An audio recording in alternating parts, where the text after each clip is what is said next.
Hello, my name is Israel Lewis. Today I'm back with a interview with a dear friend, great neighbor, a lot of great experience with these guys. But I'm here with Mr. Powers today. I'm going to be asking him a bit about his experience with high school and about the STEM field that he's in today. So thank you for being with me. Yeah, thanks for having me. Yeah, it's an honor. It's an honor. So just give me like a brief overview of your high school story. Just give me like how you were in high school and that type of thing, you know? Okay, so high school I wasn't really focused on anything specific. I went to high school, let's see, when did I start? It was 1989 when I started high school. My high school experience really consisted of music.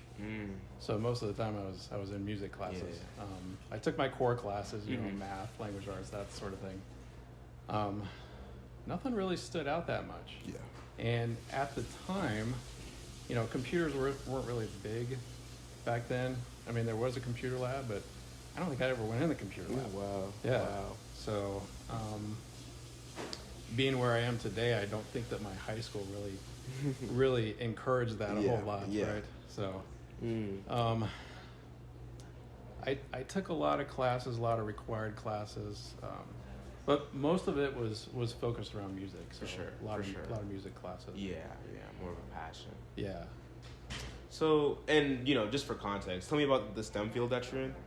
Just kind of like a brief overview. So I'm a senior software engineer. Yeah.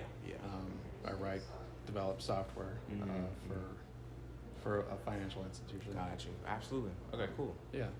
And so, I guess, you kind of stated that you didn't see much correlation between your experience with high school and your experience with, your working career or whatever. Right. Yeah. So, like, kind of, maybe tell me about, like, the transition between high school and college for you. Okay. So, I really didn't want to leave high school. Yeah. I had made a lot of friends that I didn't really have before high school. Yeah. And that was because, I got into marching band, and marching band becomes kind of a family for you. Yeah.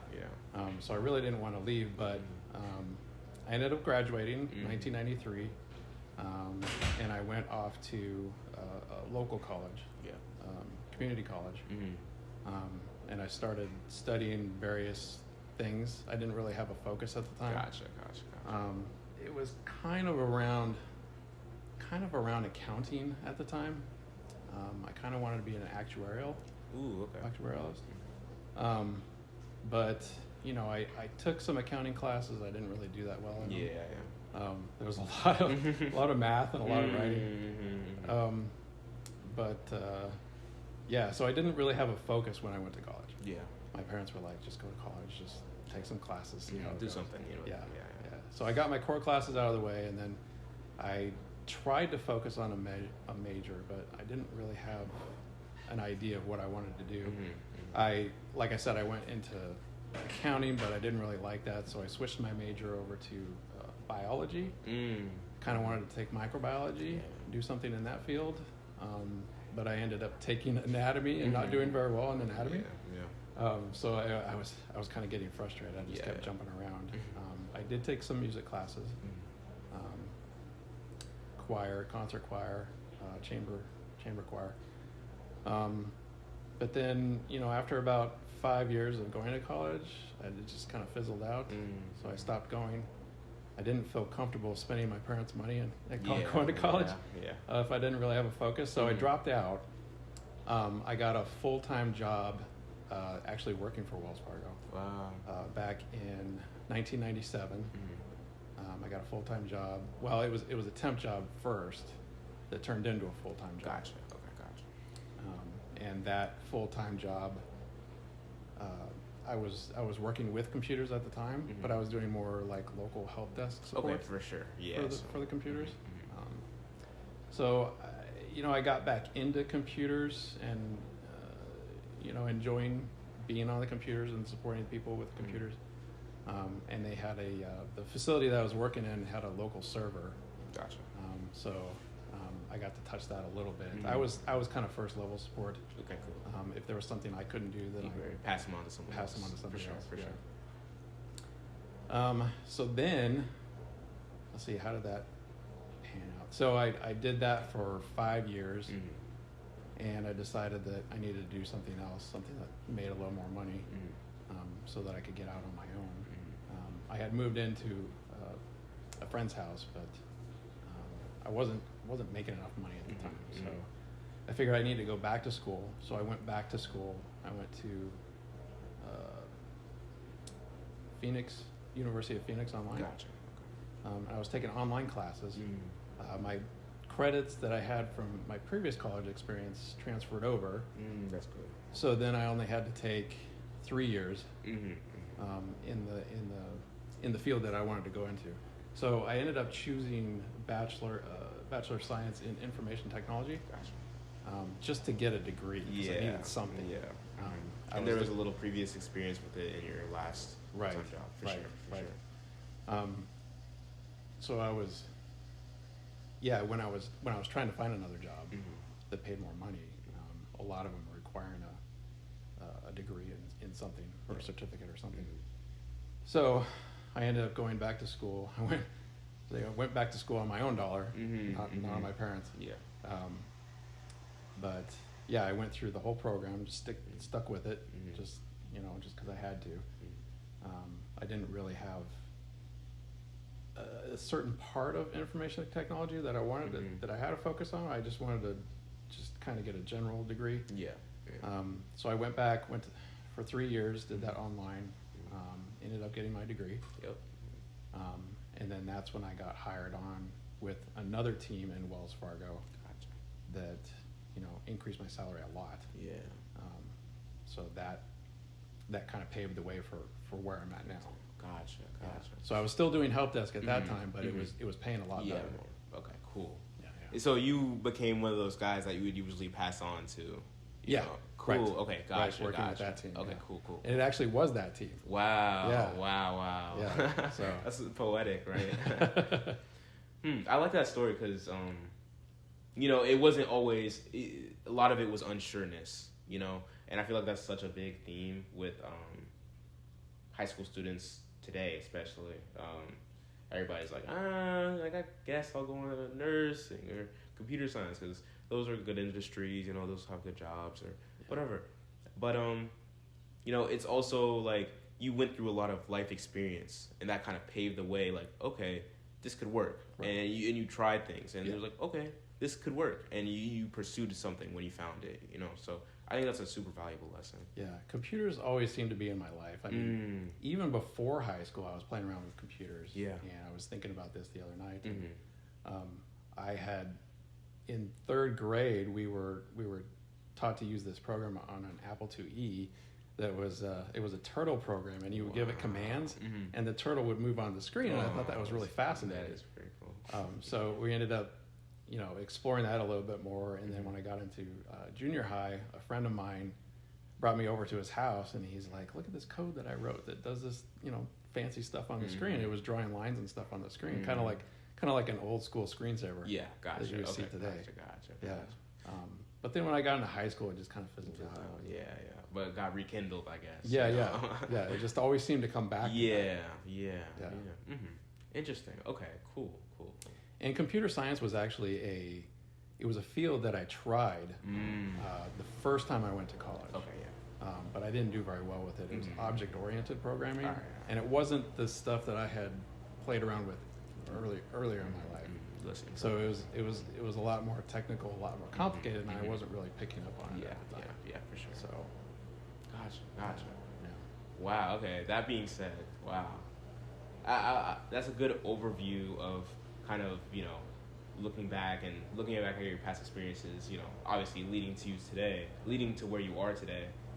But tell me about like things that you appreciate now more than you did while you were going through them. Because I with that story, I see a lot of toiling, a lot of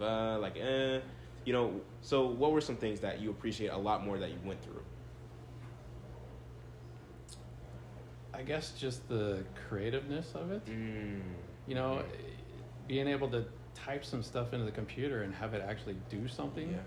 Yeah. That was my passion. I still feel that today. Even when I'm writing the applications that we have today. It's just it's fascinating to be able to do one thing and have it turn into this. To really see the fruits of your labor when.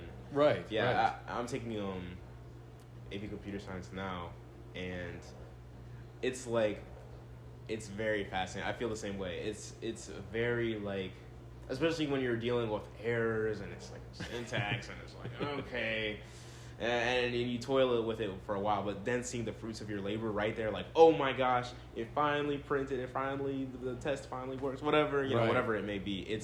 It's like euphoric, really. Yeah, and you put a lot of time and effort into it, and then it finally works, and you're like, yes. There's nothing like it. I swear, there's nothing like it. And it could be something small, you know, it just shows up on the screen, and you're like, yes, I finally got that to work. Yeah, and I really like the creativity. I've never thought about it that way, because, you know, when I thought about coding or like hackers, you know, you kind of get the TV movie type of, and I'm in, you know, type of thing, ones and zeros, whatever it may be, and I see when you say creativity, I see that so much more now, because there's so many ways to accomplish a task, and I see, you know, even just in a normal like assignment, I'll see one student in my class do it in a completely different way than I would have done it, and it's like, wow, I love the way your mind came up with that, you know, it's incredible, really. And then it kind of compounds, you know, the more experience you get with it, it kind of compounds on top of it. Yeah. You see these really experienced developers creating these things that you're just like, oh, I didn't think about that. Yeah, you know? And one thing I realized is, like, my questions only got more. It wasn't like I had less questions as I learned more. It was like my questions got more deep. It's like, whoa, like, this is possible. So, okay, what can I do with this, you know, new string of information, this new, where will this lead, this information, you know? What can I do with that? So that's one thing I do really love about coding, you know. But the toil is like nothing else, though. Out of experience. But, you know, I'm getting through it, though. A lot of those things you're like, you want to show somebody and you show it to them and they're like, is that it? Yeah. And I feel like it's just different for someone who, you know, it's different for someone who knows how it is, you know, like who's gone through the same type of thing. Like, oh wow, I can't believe you did that, because for someone else it'd be like, okay, you like you wrote a lot. It's like, you have no clue. You have no clue. But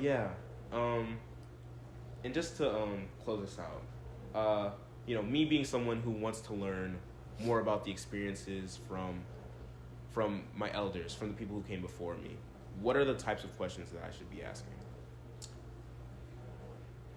I would say ask anything that you can, even if it sounds silly.